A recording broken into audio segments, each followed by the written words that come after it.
नहीं हुआ आफताब का श्रद्धा का, वहां पर भी तो गलत।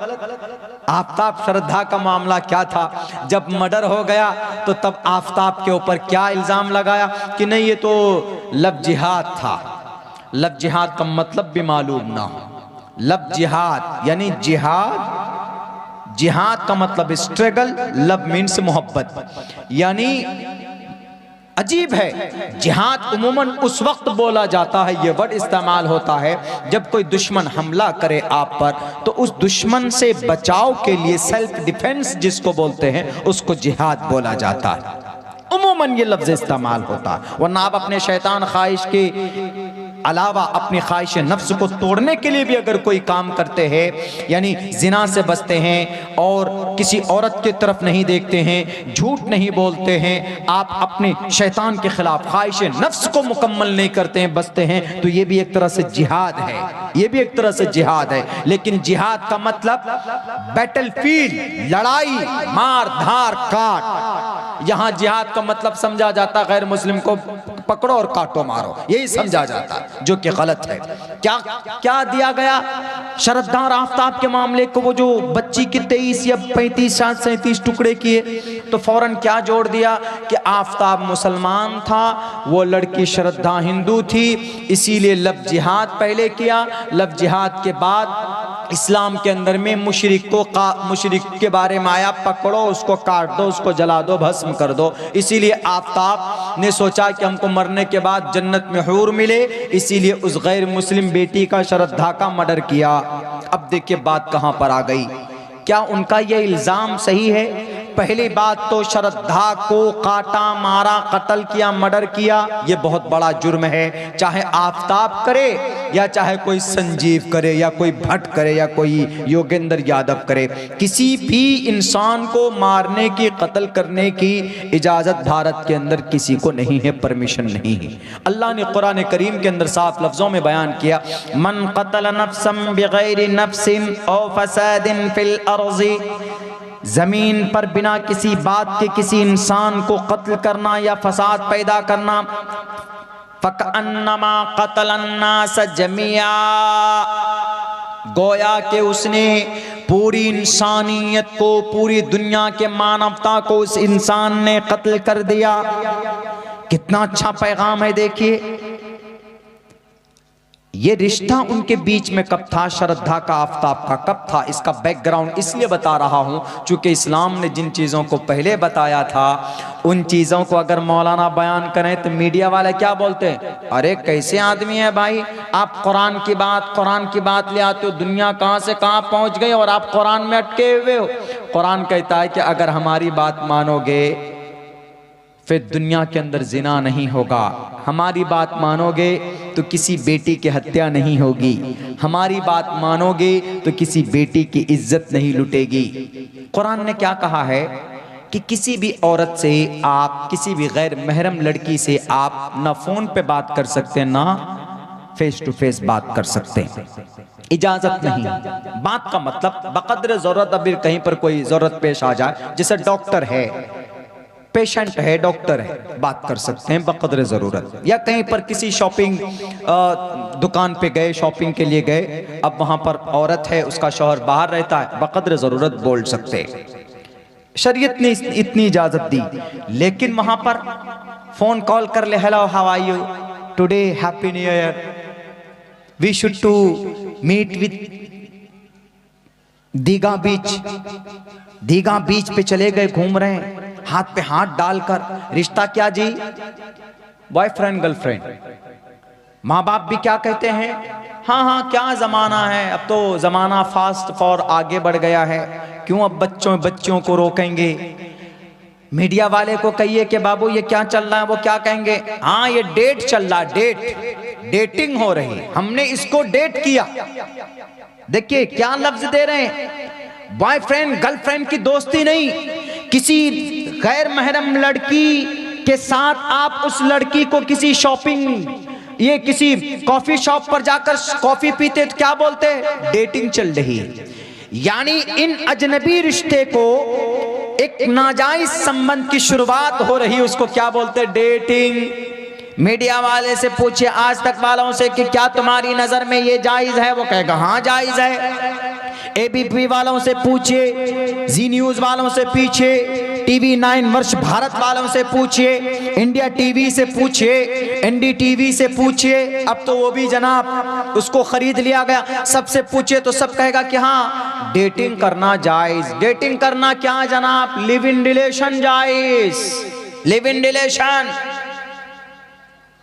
लिव इन रिलेशन का मतलब आपको कोई लड़की आपकी दोस्त है, आप उसके साथ एक बेडरूम में रहो, आप उसके साथ रात बिताओ, यानी लिव इन रिलेशन का मतलब हस्बैंड वाइफ बिना शादी के, हस्बैंड वाइफ का रिश्ता, नाजायज संबंध, बिना किसी निकाह के, बिना किसी कौल करार के, न कोर्ट मैरिज, न इस्लाम के एतबार से शादी, कुछ भी नहीं।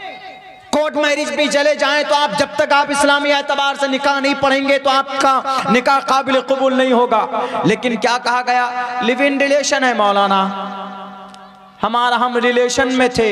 ये कहां से आया? ये लफ्ज कितना खूबसूरत है, देखिए, लिव इन रिलेशन मतलब नाजायज संबंध, नाजायज रिश्ता। जिना का बाजार डेली रात को गर्म करते हैं लोग। क्या इस्लाम इसकी इजाजत देता है?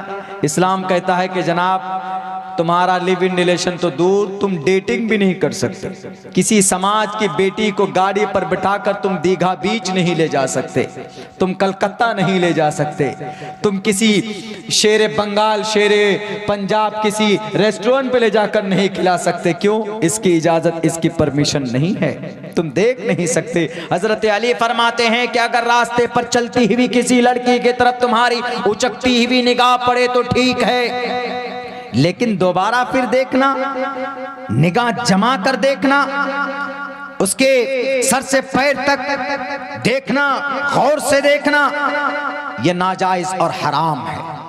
देखना औरत को हवस की निगाह से आंखों का जिना है। डेटिंग तो दूर की बात, कॉफी शॉप पर ले जाकर चाय कॉफी पिलाना तो दूर की बात, इस्लाम इसकी इजाजत नहीं देता है। मैडम कश्यप जी क्यों नहीं बोलते? तुम तो जनाब आफ्ताब और श्रद्धा के मर्डर को गलत बोलते हो। हम तो पहले दिन, जिस दिन रिश्ता उन लोगों का बीच में होने वाला था, हाथ मिला था, जिस दिन श्रद्धा ने आफ्ताब या आफ्ताब ने श्रद्धा का हाथ पकड़कर कहा था कि hello this is Aftab from Mumbai, उसने कहा था कि this is Shraddha from Chandigarh. Islam ने कहा था कि यह अमल नाजायज है। अगर उसी दिन इस अमल पर, इस फरमान पर अमल होता, अगर उसी दिन कुरान की बात पर अमल किया जाता, उसी पर हदीस की बात पर अमल किया जाता, उसी दिन अमल किया जाता जिस दिन हेला हवायु हो रहा था, जिस दिन डेटिंग की शुरुआत हुई थी, जिस दिन जनाब लिव इन रिलेशन की शुरुआत हुई थी, उसी दिन अगर बंदिश लग जाता, उस दिन के बारे में तो चीख कर बोल रहे थे कि नहीं, श्रद्धा जवान है, आफ्ताब जवान है, इसीलिए बेटी हमारी आजाद है, बेटा हमारा आजाद है। तो क्या नतीजा निकला? देखो तुम्हारे सामने नतीजा, मर्डर तक बात पहुंच गई, 37 टुकड़े किए गए। संविधानिक एतबार से अगर वो मुजरिम है तो उसको फांसी की सजा मिलनी चाहिए, मैं भी कहता हूं। लेकिन अगर कुरान की बात पर अमल होता, अगर कुरान के फरमान पर श्रद्धा अमल करती या आफ्ताब अमल करता, तो आज आफ्ताब भी जिंदा, आफ्ताब भी मुजरिम नहीं होता और श्रद्धा की भी जान बची हुई होती और दोनों गुनाह भी नहीं करते। होता कि नहीं होता? इस्लाम ने तो पहले से मना कर रहा था। मीडिया वाले कह रहे थे कि नहीं नहीं, बेटा बेटी जबान तो कुछ भी कर सकते हैं। हम भी कहते हैं ठीक है कुछ भी करो, लेकिन रिजल्ट क्या निकलता?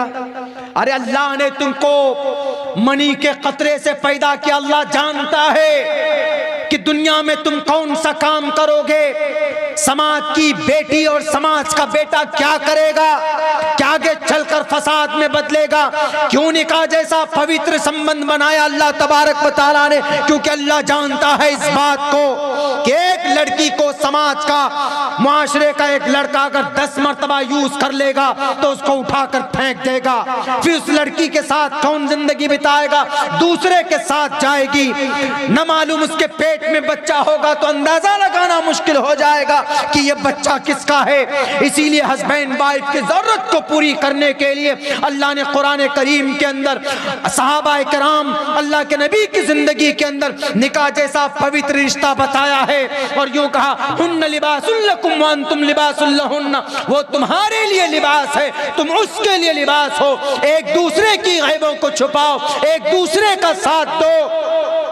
इसीलिए अल्लाह तबारक व तआला ने ये निजाम बनाया, चूंकि अल्लाह जानता है औरत को यूज एंड थ्रू करने में बड़ा मजा आता है। जाओ चाइना के अंदर, जाओ थाईलैंड के अंदर, जाओ बैंकॉक के अंदर, जाओ पटाया के अंदर, क्या होता है, बेटियां अपनी इज्जत को लुटाती है। और जब वो बच्ची बूढ़ा, जब वो औरत समाज के अंदर, जब उसकी उम्र 40 साल से ऊपर की हो जाती है, उसको कोई पूछने वाला नहीं होता, कौन उसका ख्याल रखेगा। इसलिए इस्लाम कहता है कि नहीं, अगर किसी औरत के साथ संबंध बनाना है तो पहले जायज तरीके से उसको निकाह करो, उसको निकाह मिलाओ, उसको बीवी बना कर लाओ, उसको इज्जत दो। है दुनिया के अंदर कोई निजाम ऐसा नहीं है। चाइना अपने आप को कहा जाता है कि दुनिया के अंदर सबसे पहले बारूद और आतिशगीर मादा को पैदा किया चाइना ने।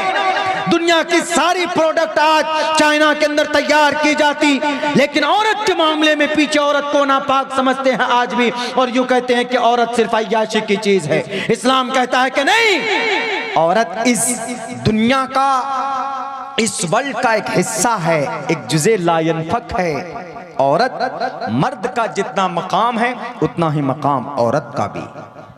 कहा किसी ने? इस्लाम ने कहा।